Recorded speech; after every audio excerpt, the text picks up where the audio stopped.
سلام علیکم بینندگان عزیز. برنامه در موضوع روز است و موضوع دادن صدقه و به ویژه صدقه فطر. با این مقصد صحبت می‌آوریم با رئیس شورای علمای مرکز اسلامی جمهوری تاجیکستان سید مکرم عبدالقادرزاده. شما را به برنامه خوش آمدید میگوییم. سلام باشید.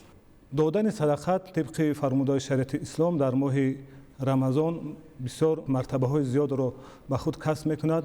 اصلا در محتوای موضوع برنامه که صدقه است میخواستیم اصلا ابتدا درباره خود صدقه، ماهیت صدقه از طبق فرموده شریعت در چی افاده می‌یابد؟ پیامبر اسلام صلی الله علیه و سلم میگوید که التبسم علی وجه اخیک لک صدقه. ولی یک لبخندی که برای برادر مؤمنت میزنی، برای هر انسانی که هم صحبتت چهره بکشی لبخند میزنی، این برات میگوید اجر پاداش دارد، صدقه است. حتی فرزند رو میگوید اگر با چهره کشوده و لبخند با پدرت با مادرت لبخند بزنی، صحبت کنی با نظری رحمت، برایت روزگی پروردگار و عزت دنیا و آخرت است میگوید. یعنی صدقه بسیار معنای وسیع دارد. حتی حالا شما گفتید یعنی عموما صدقه یکی از بهترین اجر و پاداشی که اجر و پاداش عظیم دارد، انسان به اهل خانواده خودش، فرزندانش، همسرش، شوهرش، کسی باشه اهل خانواده چیزی میبرد، بزرگترین اجر و پاداش عظیم رو دارد. این برای این صدقه است و پیامبر میگوید که بهترین صدقه همونی است که اهل خانواده‌ات رو تأمین میکنی. یعنی بهترین صدقه یعنی چیز اجر و پاداش عظیم دارد. حالا سخن نیک صدقه است. کاری خیر دلالت کردن صدقه است. پیامبر میگوید که الدل علی الخیر کفاعلی، دلالت کننده به کاری خیر مثل انجام دهنده کاری خیر است. اونی که یک راهنمایی میکند برای کار خیر، این براش صدقه است. راهنمایی میکند نفری رو فرض کردیم برای یک عبودانی یا برای تعمیر یک مکتب یا یک یتیمخانه یا اینکه یک مسجد، هر جایی که نباشد، جای جمعیتی، حتی برای آموزش علم، برای آموزش علم یا یک انسان رو تشویق ترغیب، یک جوان رو تشویق ترغیب میکند برای تعلیم علم آموزی. که علم آموزی یعنی این چی سعادت دنیا و آخرت انسان است و علم نور است، صاحبش رو در دنیا و آخرت کامیاب. نور به معنی چیست؟ راه مستقیمی که می‌یابد، راهش رو و آسوده و سعادتمند زندگی میکند. همین صدقه است. تمام نیکی که وجود دارد، همه این عبادت و همه این عبادت صدقه و همه این صدقه اجر دارد. برای همین انسان مسلمان باید هیچ وقت نیکی رو کم نگیرد. اگر شما به مقدار ذره‌چه، حالا ذره‌چه رو به چشم دیده نمی شود، ذره‌چه چیزی هست که به چشم سر دیده نمی شود. پس این چی هست؟ این همون نیت نیکی که انسان در قلبش دارد، برای همون نیت نیکی که دارد در قلبش پروردگار برایش اجر می دهد و این صدقه است و این اجر دارد.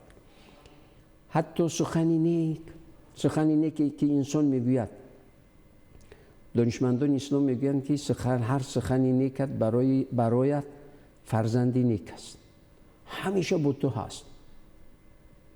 حالا اون زیر خاک چند هزار سال است که انسان خوب است. همین سخنوی نیکت میگوید برای فرزندی نیک است، همیشه بالای چشم دیدت میبردارندت. همین سخنی نیک صدقه است.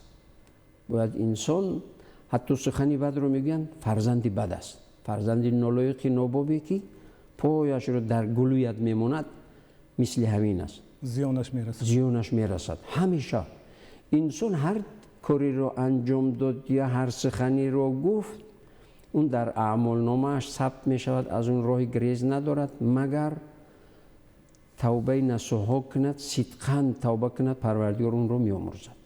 اگر بی‌پروا باشد، اون همیشه با اون انسان می باشد، چی سخنش باشد، چی قدمش باشد، چی عملش باشد، خود نیک باشد خود بد باشد، همیشه با انسان هست. برای همین انسان مسلمان خصوصا در این ماه مبارک رمضان، حالا هر صدقه در بیرون رمضان اگر از 1 تا 10 اجر داشته باشد، حالا در ماه مبارک رمضان از 10 شروع ابتدا 10 است تا 800 اجر، چند صد برابر زیاد. به شرافت ماه مبارک رمضان. ولی شرافت ماه مبارک رمضان هم در اون است که در این ماه نزول قرآن است. برای همین این ماه با شرافت شدگی است و بسا با شرافت است. و حتی در حدیث صحیح آمدگی هست که پیامبر علیه السلام میگویند که هر فرضی در رمضان 70 فرضی بیرون رمضان شماریده می شود، قبول کرده می شود. فرض کردیم اگر یک سومونی اگر که داد صدقه کرد، 70 سومونی بیرون رمضان برایش یعنی حساب دیده می شود.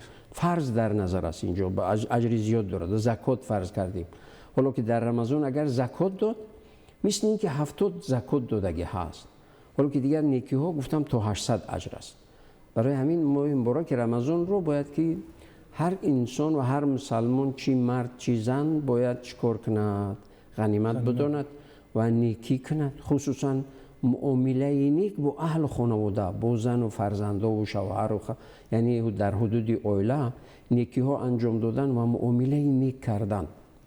از قدیم یک چیز در مردم ما هست، میگویند که اگر ما رحم همدیگر نخریم خدا رحم ما نمیخرد.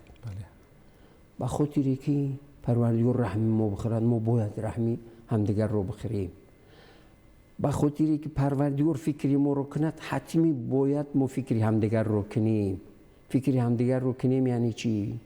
هم دستگیری همدیگر کنیم، چی در حدود عائله باشد چی در دایره وسیع جمهوری باشد. وقتی که انسان خیرخواه هست تلاش میکند به قدری امکان. اسلام از توان انسان زیاد نمیفرماید هیچ چیز رو. حالا حتی ببینید همین نمازی که فرض است و قیام فرض است، یعنی فرضای داخلی نماز است.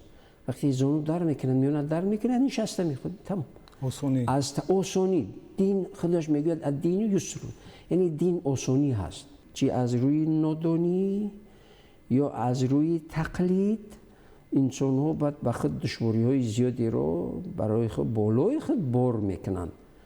و زندگی هم آسان است، زندگی هم خیلی آسان است اگر هر انسانی همچون خودش زندگی کند. زندگی در اون صورت دشوار و مشکل و مشقت به وجود میارد که وقتی که انسان میخواد مثل دیگران زندگی کند در اینجا مشکلی ها و دشواری ها بالای سرش میآید. برای همین زندگی هم آسان است، دین هم آسان است. در دین مشقت مشکلی ندارد، مشکلی نیست. هر چیز موافق توانی مسلمان است، لیکن بعضیا دشوار و مشقت و مشکلش میکنند. مهم اساس یعنی تمامی حتی نیت نیک انسان برای انسان صدقه است، سخن نیک انسان برای انسان صدقه است.